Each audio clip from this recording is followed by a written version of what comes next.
Welcome to this week's Hymn of the Week. This week we have ELW 389, Christ is Alive, Let Christians Sing. Hopefully these two tunes you heard at the beginning, also known as Duke Street and Truro, are very similar in nature. They were found in collections, but we don't really know much about their composers. And they are very similar. The second one I played is our Hymn of the Week, Truro this week, Christ is Alive. The first one was Duke Street, also known as Jesus Shall Reign Wherever the Sun. I almost lost it for a moment. They're both built on the scale, the major scale, just like a scale is supposed to be building blocks of music. Here it is as well. And they both use those same four pitches, D, F sharp, G, A, in this case in the D major scale. So there's a lot of similarities there. When we look at the music, it states T. Williams. We don't know much about T. Williams. I would say that just because it was found in Sol Media Evangelica in 1789 does not mean that this music is of T. Williams, because T. Williams was a music publisher. He also was involved in publishing an instruction manual to teach psalmody, but I don't really see a lot of connections between that and this tune. So we really don't know who composed this tune. Now, when we look at the music itself, we do know that we had a composer that really understood music. Last line, for example, we go up to the ninth, that E, and we come down so beautifully. And then if you're learning this hymn, first thing we think of, what is this lead? In Def. It's a really hard leap of a seventh. But if we think of it referring back to that same E higher, it brings it back and it creates this holistic, even partially cyclical effect. So musically, I think we have quite a masterpiece for hymnody here, whoever composed it. Textually, Brian A. Wren constructed this text right after the assassination of Martin Luther King Jr., which was on April 4th, 1968. In April of that same year, he constructed this text. So it adds a lot of understanding when we begin to think this is why it was composed. To a people and a country, obviously people all across the world being affected by this.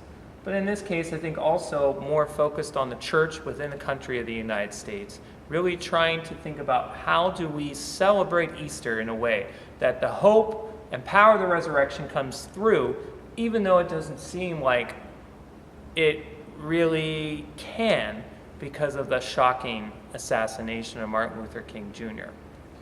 So it's very clear when we look at verse 3, in every insult, rift, and war, where color, scorn, or wealth divide, Christ suffers still, yet loves the more, and lives where even hope has died. There it's so clear. Even in verse 4, women and men in age and youth can feel the Spirit, hear the call. Like Martin Luther King Jr. was speaking to so many different ages and encouraging them. And you can see that put in the hymn. Now what's interesting about Brian A. Wren, and he is a great hymn writer, comes up with amazing texts, not just spiritual, but also make you think a bit. And they are deep. The great thing about this is he continually updates his hymns, and it reminds us of the mystery of Christ. So you see here, text 1975, revised 1995. That's because he believes in updating them for how, let's say, we evolve in our lives as Christians. It doesn't mean that the truth of Jesus Christ changes. That is, Jesus Christ is the same yesterday, today, and forever. But it does mean that the world is changing, and we're trying to adapt to Christ's truths, or apply, let me rephrase that, apply Christ's truths to today's world. So let me read you a quote from Brian Wren here. He says that he tried to express an Easter hope out of the terrible event, rather than an Easter as long ago, far away, and high above. And in the words of a hymnologist, Wren's continual search for better language to express what is finally inexpressible points not only to Wren, but to Wren as a particularly apt symbol for hymnody in the face of the perplexing problems of our age, and perhaps any age, which explains why hymns are continually undergoing changes and why there never is a definitive version of any hymn. I'm going to read one more sentence from here. It is a good thing, of course, if groups of Christians together settle on common versions to help in their singing. But to expect one solution to stand forever is to deny our finitude and the mystery of God. It's a very strong statement, but it says a lot about music, and it shows why hymnody is such an important component of music, and we can't just let it slide. Because it has a power, not just a spiritual power, but it also has a musical power. This text and this music wedded together reminds us of how Christ is speaking in changing times. And I would like to encourage all of us to think of that as we listen and as we sing it, whether it's at your church this week or whether you're just listening to it on the Hymn of the Week. And I'd like you to make that a prayer. So this week, think about how is God calling you, and myself as well, to respond to the changing times in this world? And what is the mystery within that?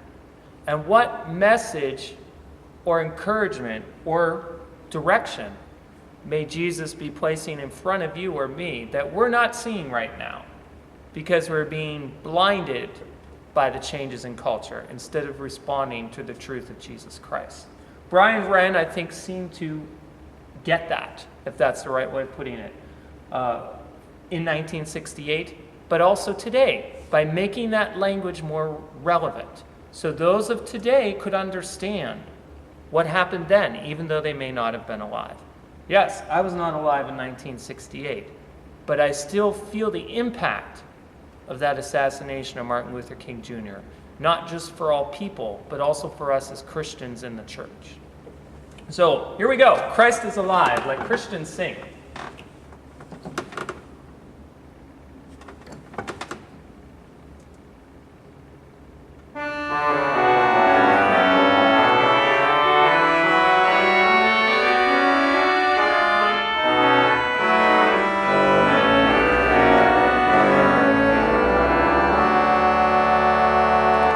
Christ is alive,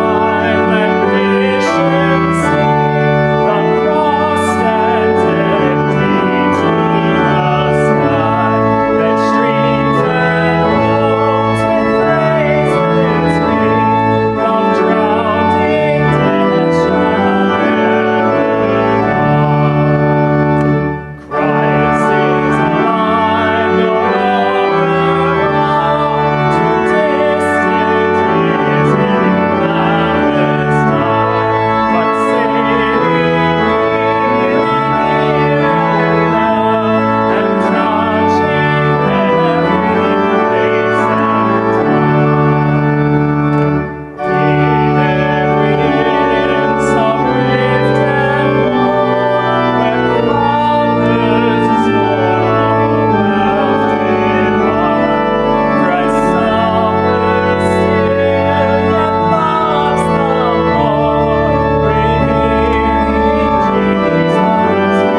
certainly a hymn of victory. There's no doubt about it. So it's no surprise to me that it's found in the Easter section of the hymnal. But it does remind us that this message really needs to be proclaimed, even as the world changes. And so we're going to do a first in Hymn of the Week, first time ever. And I want to encourage you as listeners that when you miss a text, don't really get concerned about that, but just keep going. Most organists know exactly what I'm talking about. So because this verse 3 is so key, and I did jump, I want to sing it again to close for Hymn of the Week this week, because the message is so relevant for today. In every insult, rift, and war, where color scorn or wealth divide, Christ suffers still, yet loves the more, and lives where even hope has died. Oh, my gosh, is that powerful. So I'm going to close with that for this week, Hymn of the Week. I do want to give credit to the Truro version that I used. I believe it's Cope's. And I also used harmonization from Rawsthorn. So thank you to those composers. And I'm going to close with verse 3 in a very special version. Thank you for listening to Hymn of the Week.